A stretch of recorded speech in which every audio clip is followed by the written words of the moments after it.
على رسوله الكريم أما بعد فأعوذ بالله من الشيطان الرجيم بسم الله الرحمن الرحيم محمد رسول الله صدق الله العظيم اللهم صل على محمد وعلى آل محمد كما صليت على إبراهيم وعلى آل إبراهيم إنك حميد مجيد اللهم بارك على محمد وعلى آل محمد كما باركت على إبراهيم وعلى آل إبراهيم إنك حميد مجيد. انتہائی معزز واجب الاکرام سامعین اکرام،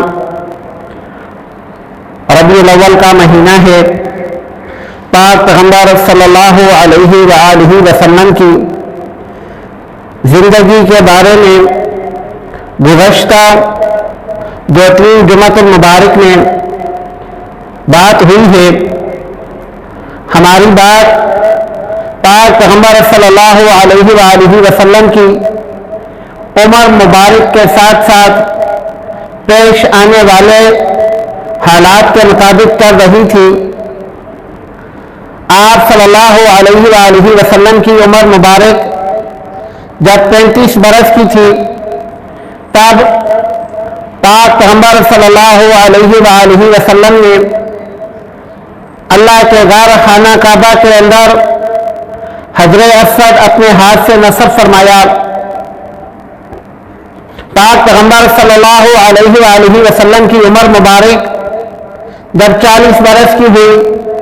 تو آپ صلی اللہ علیہ وآلہ وسلم پر وحی کا سلسلہ شروع ہوا.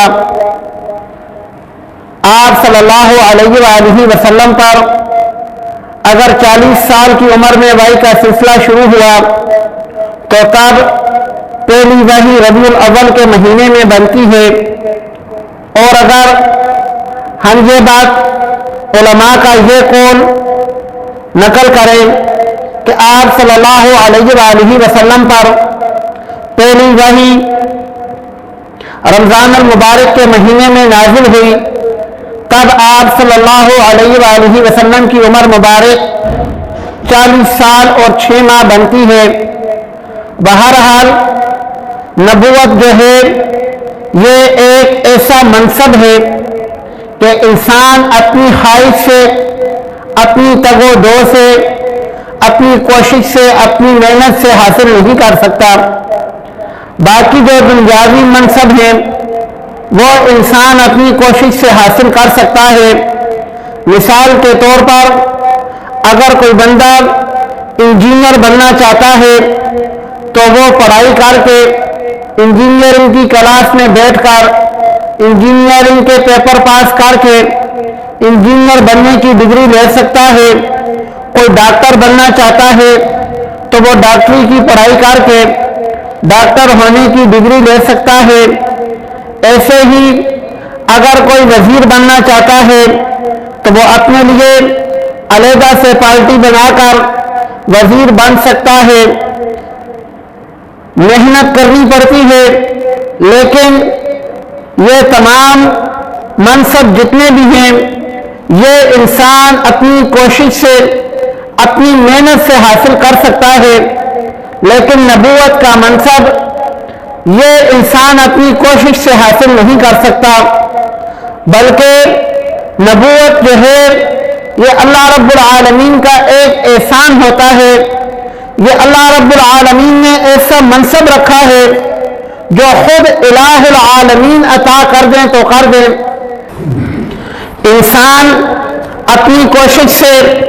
اپنی محنت سے، اپنی لگن سے نبوت کا مقام حاصل نہیں کر سکتا. یہ صرف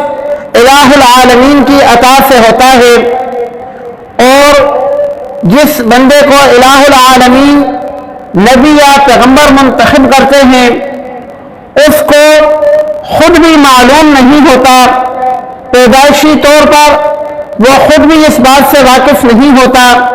کہ وہ نبی بنے گا. چنانچہ پاک پیغمبر صلی اللہ علیہ وآلہ وسلم کی زندگی میں نبوت سے پہلے کا ایک واقعہ ہے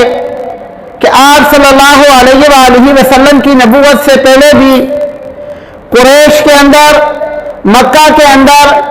ایسے کچھ لوگ موجود تھے جو بتوں کی عبادت نہیں کرتے تھے، جو بتوں کو نہیں پوجتے تھے،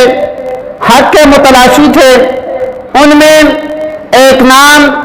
زید بن عمر بن نفیل کا آتا ہے کہ ایک دفعہ پاک پیغمبر صلی اللہ علیہ وآلہ وسلم نے ان سے کہا کہ آپ اپنی قوم کو سمجھاتے کیوں نہیں ہو کہ آپ کی قوم بتوں کی عبادت کرتی ہے، اپنے ہاتھوں سے بت بناتے ہیں، ان کی عبادت شروع کر دیتے ہیں، وہ بت ان کو کیا نفع دیں گے، وہ بت ان کو کیا نقصان دیں گے؟ تو زید بن عمر بن نفیل کہنے لگے کہ میں بھی اس بات کو پسند نہیں کرتا، میں دین حق کی تلاش میں ایک راہب سے ملا ہوں، کسی دوسرے ملک میں کسی راہب کے پاس گیا تھا، جب میں وہاں گیا تو اس نے مجھے کہا کہ آپ اپنے وطن مکہ واپس چلے جاؤ، کیونکہ مکہ میں اب تمام نشانیاں پوری ہو چکی ہیں، مکہ کے اندر اب ایک پیغمبر تشریف لائیں گے، تو وہ پیغمبر کب آئیں گے یہ پتہ نہیں ہے، نشانیاں پوری ہو چکی ہیں۔ یہ زید بن عمر بن نفیل پاک پیغمبر صلی اللہ علیہ وآلہ وسلم سے باتیں کر رہا تھا، جس سے یہ معلوم ہوتا ہے کہ خود انبیاء کو بھی پیدائشی طور پر اس چیز کی خبر نہیں ہوتی کہ وہ نبی ہوں گے یا نہیں ہوں گے۔